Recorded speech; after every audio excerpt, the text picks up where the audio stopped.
Hey guys, so I've done expanding with complex zeros, which you'll see a video on in the Module 2 review.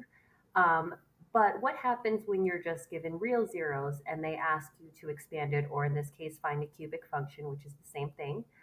You're going to do the same thing. So they're giving you the zeros. Again, they're telling you what x equals to. So in this case, x equals negative square root of 3, x equals square root of 3, and x equals to 2. We're working backwards. So usually when you solve for x, it's in factored form. If x equals negative square root of 3, then in your parentheses, it would say x plus square root of 3. It's always the opposite sign because when we set it equal to 0 and move it to the other side, it comes the opposite sign.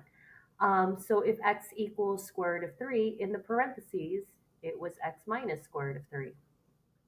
And if x was equal to 2, in the parentheses, it was x minus 2.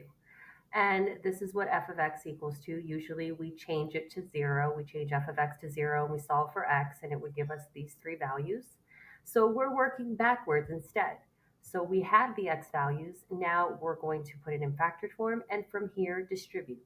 It's multiplication, so it really doesn't matter what order you multiply in. For instance, 2 times 3 times 1 is the same thing as 1 times 2 times 3.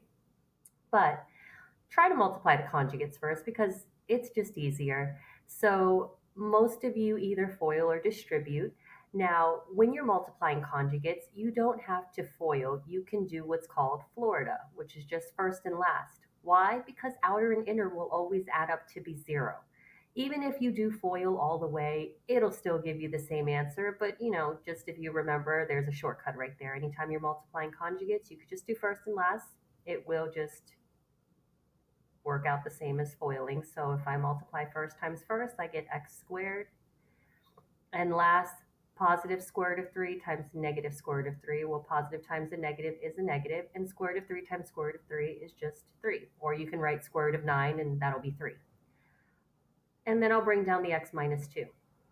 Now, from here, I also have two binomials being multiplied together. So I could FOIL, I could distribute. No conjugate, so no Florida. So from here, I'm just going to FOIL.